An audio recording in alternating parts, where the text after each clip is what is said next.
Magandang umaga po sa ating lahat. Isa pong maligaya at payapa sa ating pagpupuri at pagsamba sa ating Panginoon. Tayo po ay magpasimula sa isang panalangin. Panginoon, salamat po sa umagang ito. Salamat, Panginoon, sa bawat isa po na nandirito na kung saan ay nanonood at nakikinig ng inyong mga salita. Dalayan po namin ang inyong patnubay. Dalayan po namin ang inyong pagpapala. Giingat, ganun din Panginoon sa mga, lalo na sa mga may karamdaman, kayo po ay patuloy na magpapagaling at patuloy ka rin kayong magtuturo para sa amin. Sa pangalan ni Jesus, Amen. Sa ating pong pag-aaral, nais ko pong ibahagi po itong The Mission of the 12. Siyempre po, ang tinutukoy dito ay walang iba kundi yung 12 alagad ng ating Panginoong Jesucristo, sapagkat sila po ay tinawag at pinili at pagkatapos ay binigyan ng misyon ng ating Panginoon. Ang layunin po natin ay upang makita natin ang ating mga sarili sa harap ng ating Panginoon na ang bawat sa po sa atin ng mga tinawag at niligtas ng ating Panginoon ay binigyan ng misyon tulad po nila. Tayo po ay tinawag sa kaligtasan. Tayo po ay pinili ng ating Panginoon at para po sa isang dakilang layunin o purpose at misyon. At siyempre po, ang pinakaunang misyon natin ay masabi sa iba at maipakita sa iba ang kabutihan ng ating Panginoon at ang kanyang pagliligtas sa atin doon po sa kanyang dakilang ginawa sa kanyang kamatayan doon sa krus. Kaya sisimulan po natin ang ating mensahe, ito pong mission ng 12 mga alagad. Unahin po natin yung kanilang pagtawag, yung pong tinatawag na calling and commission. At dito po sa Matthew 10, ganun din sa Mark 3, ay sinasabi po, Jesus went up on a mountainside and called to him those he wanted, and they came to him. He appointed the 12 that they might be with him and that they might send them out to preach. Ito po ay makikita natin kaagad na malinaw ng ating Panginoon na ang bawat sa kanila, syempre sila ay 12 at tutunghayan natin mamaya isa-isa kung sino po ang 12 to, bagamat alam po natin kung sino sila. At dito po ay malinaw na sila po ay tinawag ng ating Panginoon. They were appointed, they were called, na sila po ay makasama ng ating Panginoon. At pagkatapos po, ang sabi, that they might send them out to preach. Kaya po kung titingnan natin, napakalinaw, dalawang bagay dito. He appointed the 12 that they might be with him, at pagkatapos, and that he might send them out to preach.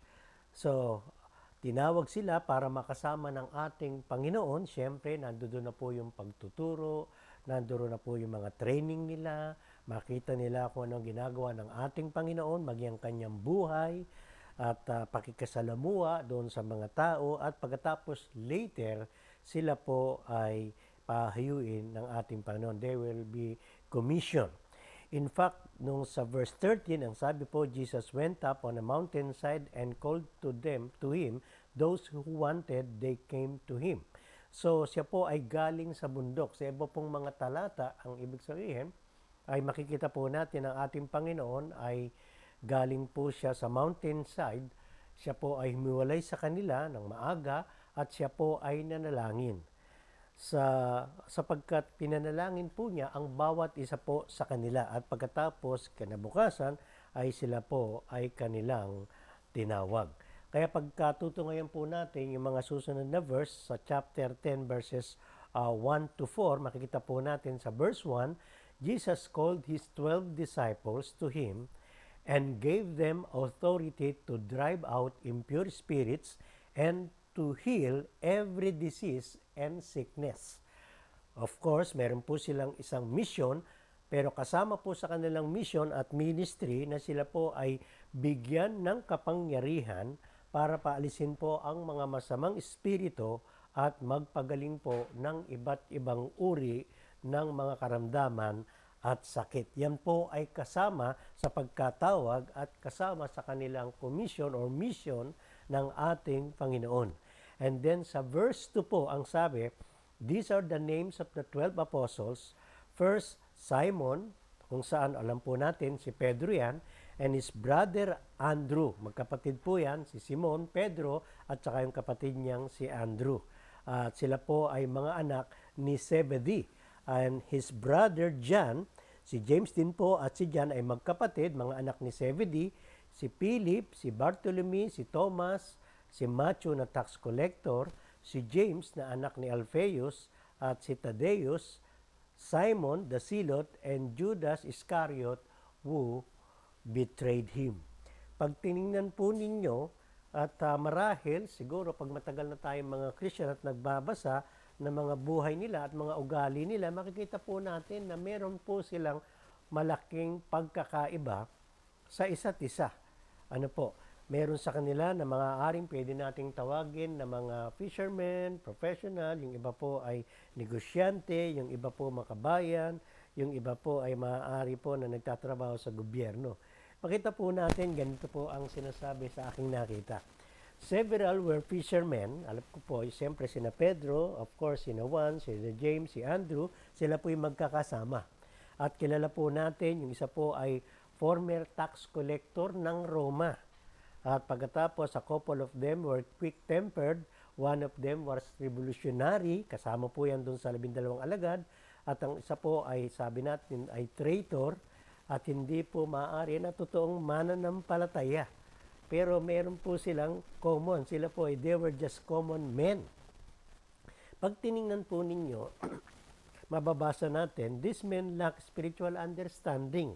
Sila po ay mabagal sa kanilang pangunawa sa mga espiritual at tinuturo ng ating Panginoon. They also lack humility. They lack faith. They lack commitment. They lack power. These men were always getting in trouble. Minsan sila po ay nagkakaroon ng diskusyon po sa isa't isa. At minsan hindi po nila makuha ang turo ng ating Panginoon. At minsan sila po ay mayroong mga problema sa isa't isa. And yet sila po ay tinawag ng ating Panginoon sa kabila ng marami silang mga problema at pagkakaiba.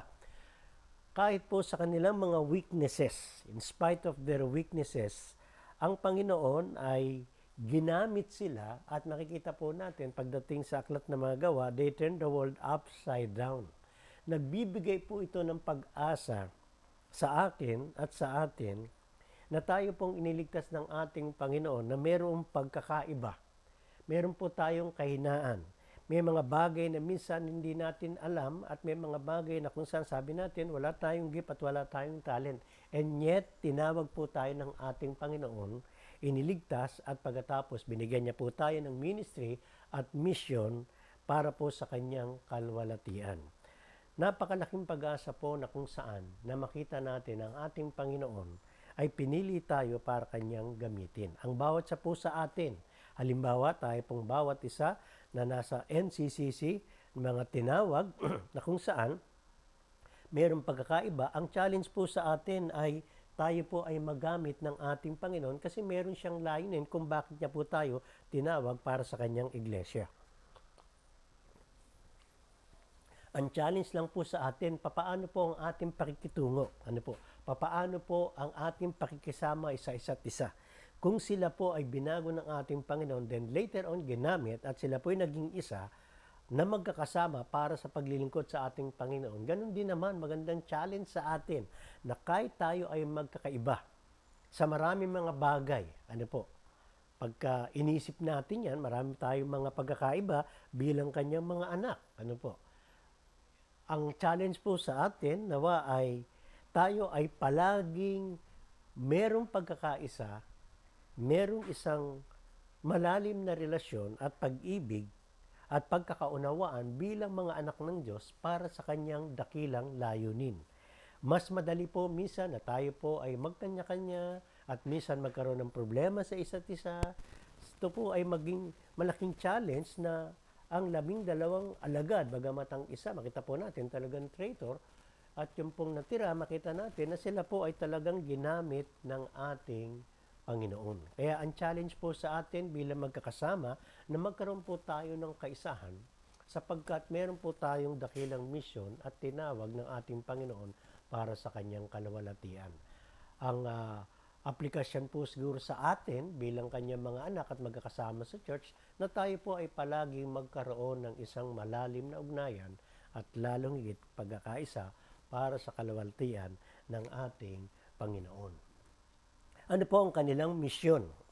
These 12 Jesus sent out with the following instructions. Ito po yun. Do not go among the Gentiles or enter any town of the Samaritans. Go rather to the lost sheep of Israel. Aba, malinaw pala yung kanilang misyon. Sila po ay hindi pupunta sa mga hintil. Sila po ay pupunta doon po sa Israel o sa kanilang kapwa Hudyo. Hindi din sila pupunta po doon sa mga Samaritans, yung pong tinatawag na mga half Jews at saka half Gentiles. At ang linaw po, ang sabi ng ating Panginoon, go rather to the lost sheep of Israel. Ano po ang gagawin nila? As you go, proclaim this message, the kingdom of heaven has come near. Heal the sick, raise the dead, cleanse those who have leprosy, drive out demons, freely you have received, freely give.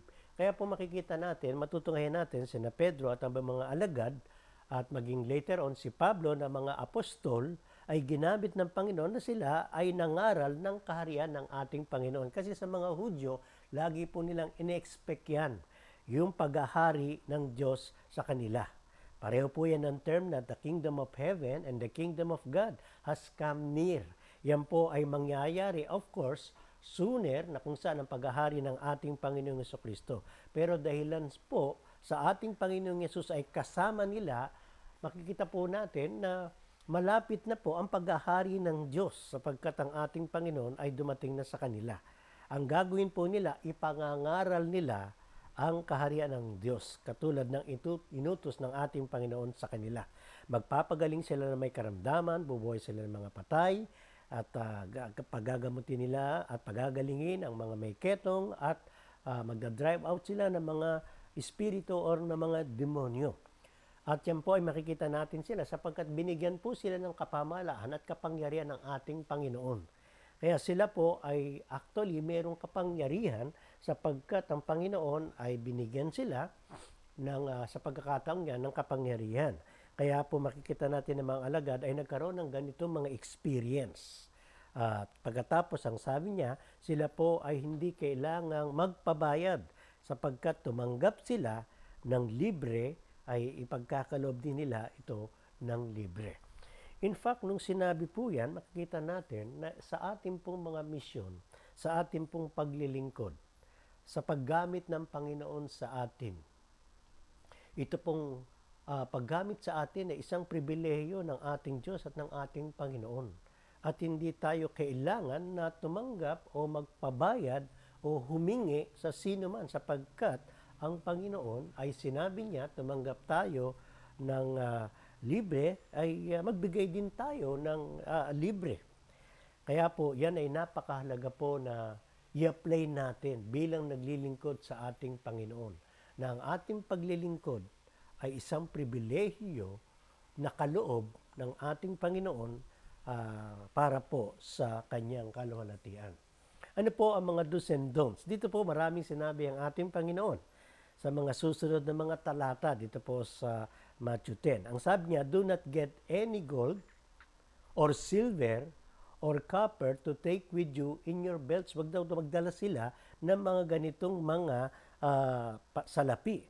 No bag for the journey or extra shirt or sandals or staff, for the worker is worth his keep. Bakit po? Sapagkat ang Panginoon ang bahala sa kanila. Hindi nila kailangan magdala ng mga bagay nito. Minsan po ay pagka ang isang tinawag ng ating Panginoon o kaya tayo po nagagamitin ng ating Panginoon ay talagang meron lamang pong una sa lahat, merong isang focus. Yan po yung ating paglilingkod natin sa ating Panginoon. Wala po ang ating mga sarili at focus dun po sa mga bagay ng kayamanan ng sanlibutan. Kaya yan ay inutos ng Panginoon una sa lahat sa kanyang mga alagad. Whenever town or village you enter, search there for some worthy person and stay at their house until you leave.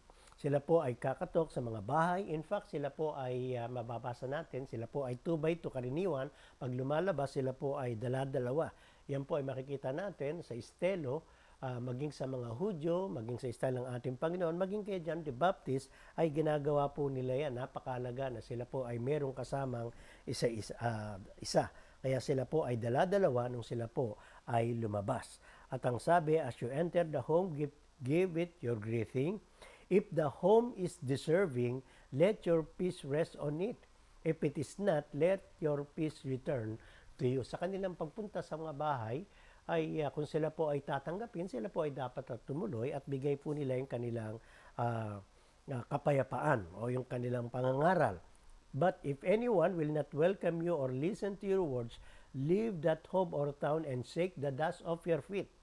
Truly I tell you, it will be more bearable for Sodom and Gomorrah on the day of judgment than for that town. Kaya yung kanilang pangangaral ay actually hindi isang sapilitan. Sa pagkatok nila at pagpunta sa bawat bahay, ay hintayin po lang nila kung sila po ay patutuloyin o tatanggapin ng mga may-ari ng bahay. Kaya po pagkikita natin, ang ebanghelyo ng ating Panginoon, ang kanyang paghahari, ang pananampalataya ay binabahagi po natin sa iba at sila po ang bahala na ito ay tanggapin.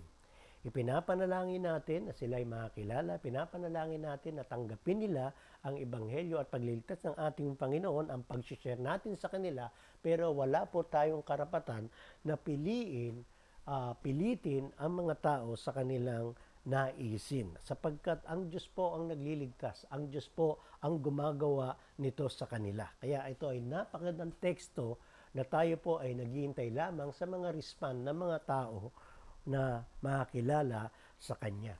In fact, ang bigat po ng mga misyon sa kanilang karanasan at maging sa atin din naman ay sinabi ng ating Panginoon, I am sending you out like sheep among wolves.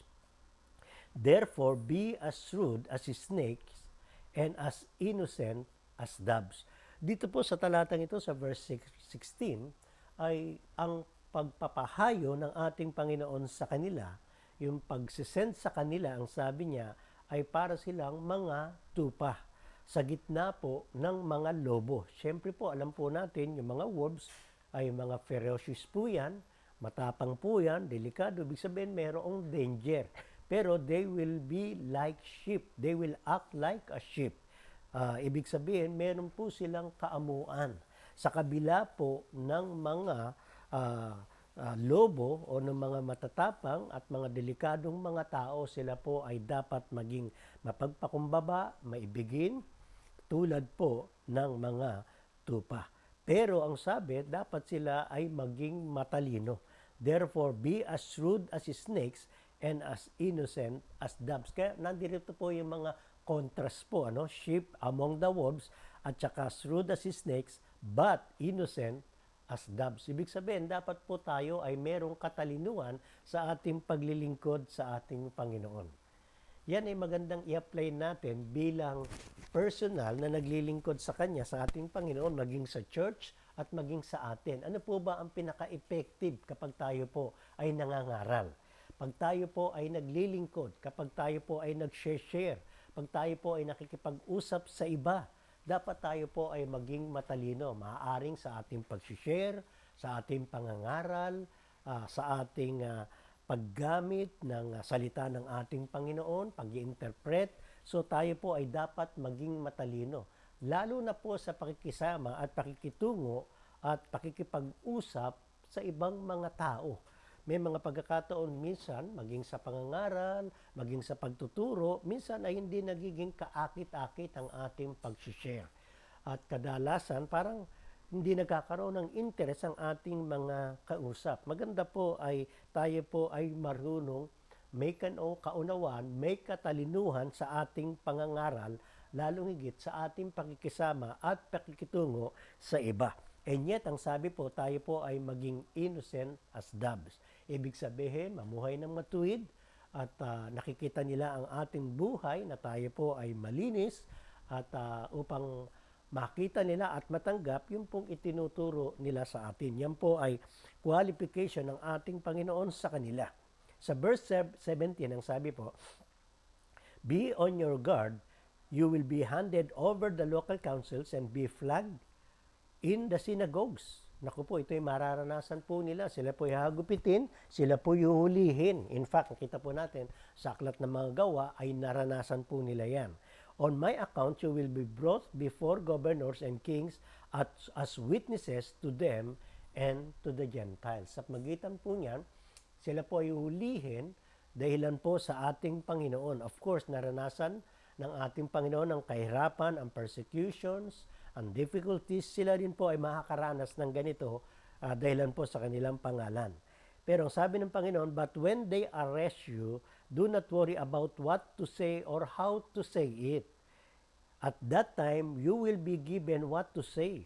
For it will not be you speaking, but the Spirit of your Father speaking through you." Napakagandang pangako yan ng ating Panginoon. Na pagdating ng araw na yan na sila po ay hulihin at sila po ay haharap sa mga hari, sa mga council, sa mga matataas na tao. Ang sabi, huwag niyong isipin ang inyong sasabihin sapagkat ang Ama ay magsasalita para sa inyo. Tutulungan kayo. Ito po ay magandang encouragement sa atin. May time na minsan sinasabi natin hindi tayo marunong magsalita, hindi tayo marunong mangaral, at natatakot tayo. At may mga pagkakataon, minsan hindi tayo nag-share sapagkat hindi natin alam ang ating sasabihin o kaya natatakot tayo na tayo po ay tanungin. Kung hindi man tayo nahihiya, may pagkakataon, minsan parang natatakot tayo na parang mas marunong yung ating pag-sharean kaysa po doon sa salita ng ating Panginoon na atin na pag-aralan. Ang pangako po sa atin, tuturuan po tayo. Ang Panginoon ang bahala sa atin. Ang banal na Espiritu ay magpapaalala sa atin sa lahat ng kanyang tinuro at narinig po natin sa matagal na panahon. Kaya ang dapat lamang po natin na tayo po ay paggamit, ibuka po natin ang ating bibig, magkaroon po tayo ng interest na mag-start at i-share po natin at ang Panginoon na ang bahala. May mga pagkakataon po, minsan tayo po ay nadadaig ng ating maaaring pagkahiya o nahiya tayo o kaya sa ating takot. At yan po ay laban sa kalooban ng ating Panginoon. Tayo po ay tinawag para sa dakilang layunin, tandaan po natin, at bahala po siya na magsalita para sa atin. Ito po ang kahirapan na mararanasan na epekto ng kanilang misyon. Ang sabi po, "Brother will betray brother to death, and a father his child. Children will rebel against their parents and have them put to death." Dito po parang nakita ko sa mga tao na kikilala at tatanggap sa isang pamilya, darating po maging sa sambahayan na sila po ay magkakaroon din ng pagkakaiba. Ayun po, yan ay naranasan namin nung kami po magkakapatid, maging mga magkakaibigan, magpipinsan, nung iba ay nakakilala sa Panginoon at ang iba ay hindi, nagkaroon po kami ng pagkakahati-hati. At minsan po mayroong hindi magandang pagsasama. Ang ebanghelyo ng ating Panginoon, ang kaligtasan niya, ang kanyang kapayapaan at ang ebanghelyo na ating i-share, yan po ay magdadala hindi lamang po kapayapaan kundi pagkakahati-hati sapagkat meron pong tatanggap at merong hindi. Yung iba po ay magiging friendly, yung iba po ay magiging hostile. "You will be hated by anyone because of me, but the one who stands firm to the end will be saved. When you are persecuted in one place, flee to another. Truly I tell you, you will not finish going through the towns of Israel before the Son Man comes. The student is not above the teacher, nor a servant above his master. It is enough for students to be like their teachers, and servants like their masters. If the head of the house has been called Beelzebul, how much more the members of his household." Kung naranasan po ng ating Panginoon na tawagin siya na inaalian ng Espiritu, nasisiraan ng bait, at marami pa po na sinabi na hindi magaganda sa ating Panginoon, siya na ating guro, tayo rin po ay makakaranas ng ganito. We will be hated. We will not be accepted. Yung pong gospel na ating i-share, dating po ang pagkakataon niya na hindi tatanggapin ng mga iba na kung saan hindi lamang yun, kung hindi sila po ay minsan nagagalit sa atin. Yan maaari ay karanasan ng iba sa atin na kung saan ang ating mga magulang, ang ating kapatid, kaibigan ay nilayon tayo matapos na tayo po ay makilala sa ating Panginoon. At kapag tayo nag-share, nakikita natin sila po ay unti-unting lumalayo. At minsan tayo po ay hindi na kinakausap, hindi na nilalapitan. Yan ay bunga po ng Ebanghelyo na kung saan ang ating tinanggap, yan po ay expected kapag tayo po ay nangangaral ng kanyang mga salita.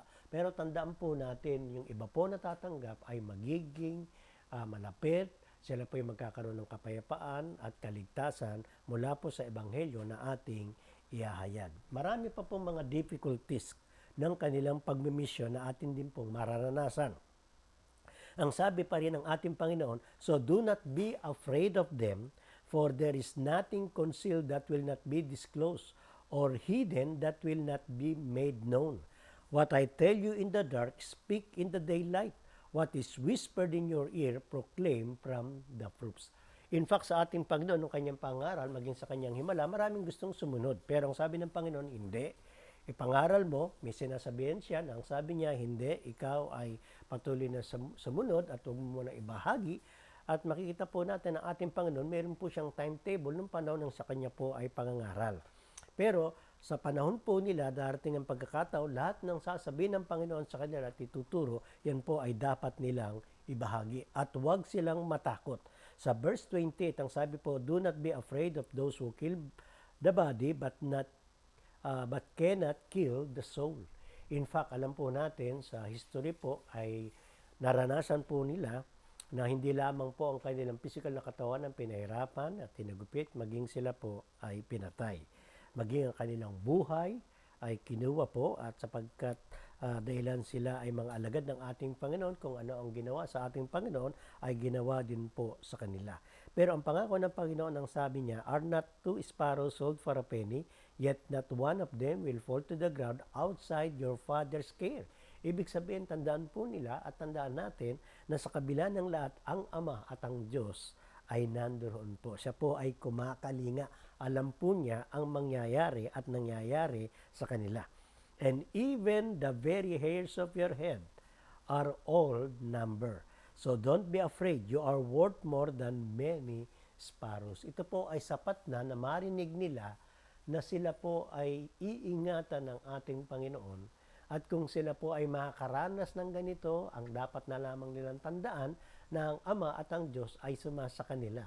At sila po ay mas higit kaysa po sa mga bagay na binanggit po dito na kung saan sa sparrows at doon po maging ang kanilang hibla ng buhok o buhok ay bilang.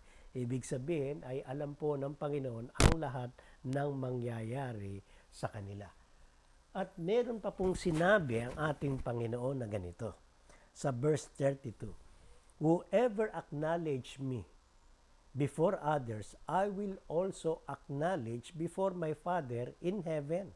But whoever disowns me before others will disown before my Father in heaven. Yan po ay dapat tandaan natin.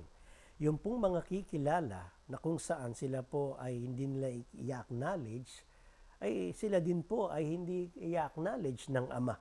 At yung po mag-i-disown, maging sa ating Panginoon at sa Ama, sila po, they will be disowned also.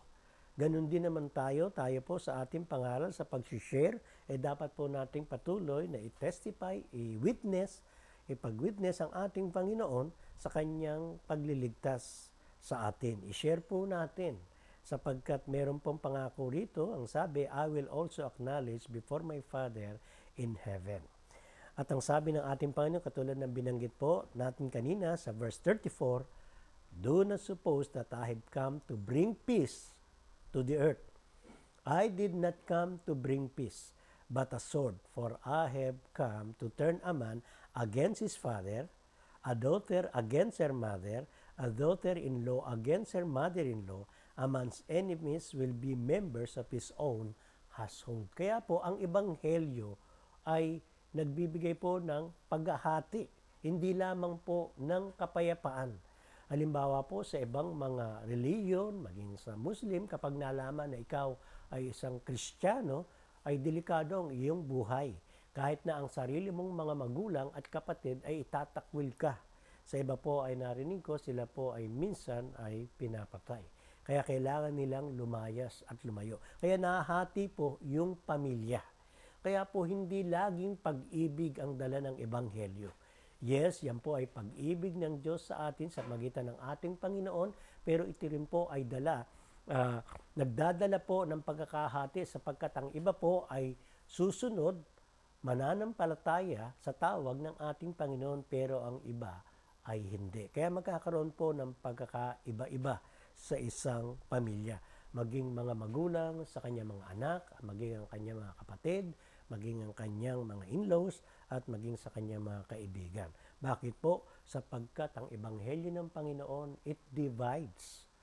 Katulad po ng katotohanan at kamalian, ang kabanalan at kasalanan, ang Diyos at ang mga rebelde sa Diyos. Ang mga taong kikilala at natatanggap at sasampalataya sa ating Panginoon, at sa mga taong hindi tatanggap at hindi kikilala sa Diyos. Kaya it divides. Ang Ebanghelyo ng ating Panginoon po ay nagkakaroon ng pagkakahati-hati. Salamat, tayo po ay magpasalamat sapagkat tayo po ay sumunod at tinanggap po natin ang Ebanghelyo ng ating Panginoon.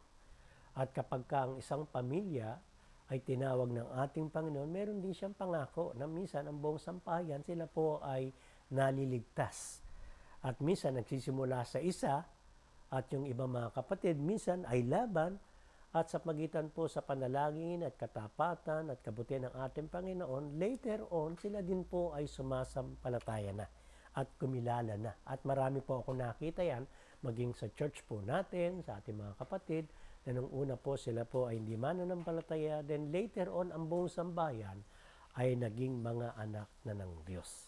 Kaya sila po ay naging buo, ang pamilya, ang sambahayan ay naging isa para sa ating Panginoong Hesukristo. Ang ating pong pananampalataya at pagkakilala sa ating Panginoon ay dapat ay ganito. Anyone who loves their father or mother more than me is not worthy of me. Anyone who loves their son or daughter more than me is not worthy of me. Kaya po ang talagang napakahalaga na tayo po ay sumusunod sa misyon, tayo po ay nagmamahal sa ating Panginoon kaysa po sa ating mga mahal sa buhay. Sapagkat ang sabi, hindi po tayo karapat-dapat sa Diyos kung meron pong mas una na ating pong minamahal kaysa sa Diyos. Hindi po tayo karapat-dapat, and of course, hindi po tayo susunod at magbabagi kapag tayo po ay merong ibang mga mahal sa ating mga sarili kaysa sa ating Diyos. Sa 38, ang sabi po, whoever does not take up their cross and follow me is not worthy of me. Alam po nila at alam natin, taking up the cross means death. It means persecution, and eventually, ito po ay magiging kamatayan. Ang pagsunod po natin sa Panginoon ay talagang kamatayan po sa ating sarili, at ganun din naman sa mga persecution, mararanasan po ng kanyang mga alagad, maging tayo po ay sa pagbabahagi po natin ng Ebanghelyo sa ating Panginoon.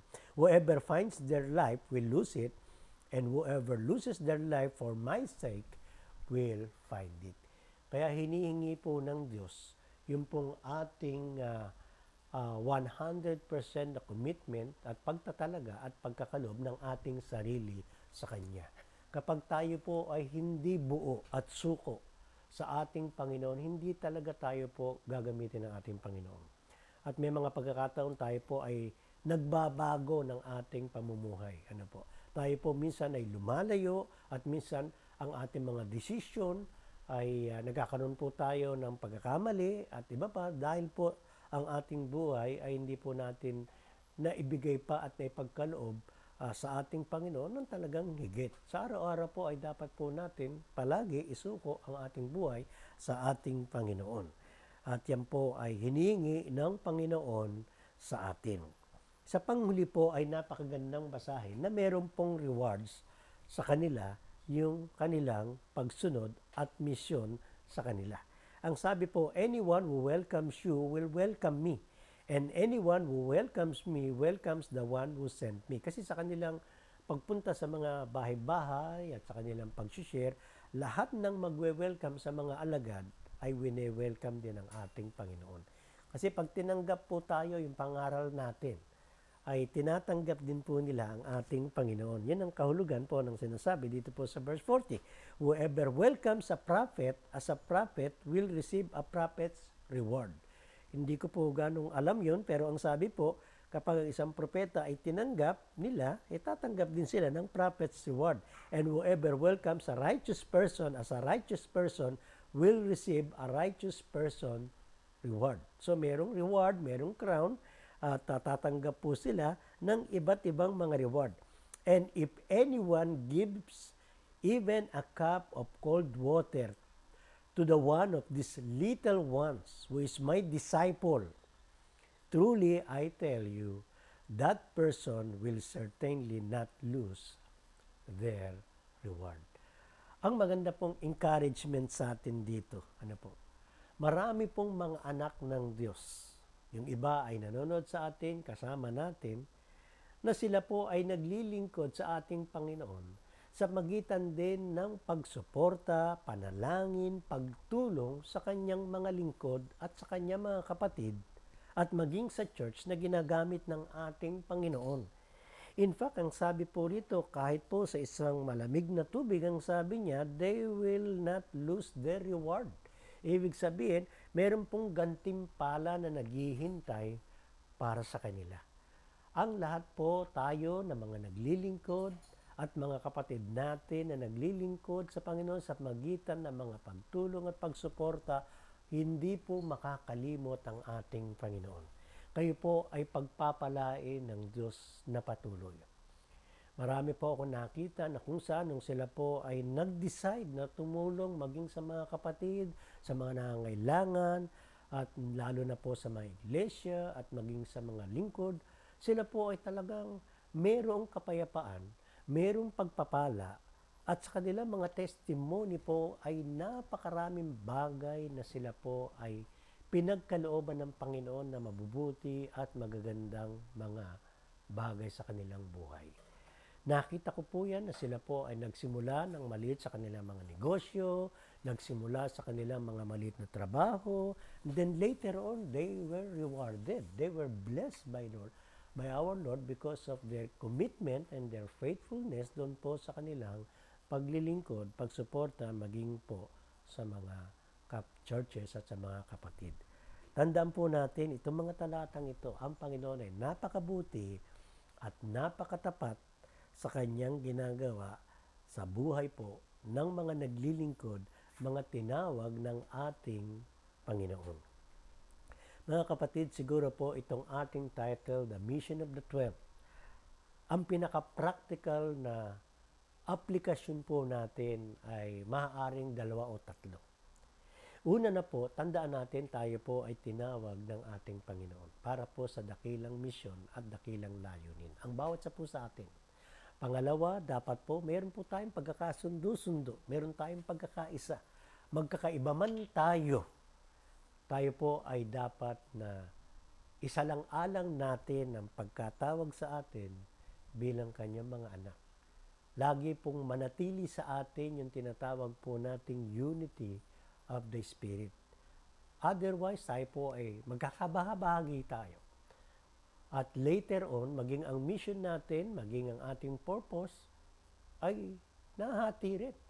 Kaya po, napakaganda na ang kanya iglesia ay magkakaisa sa isang dakilang layunin.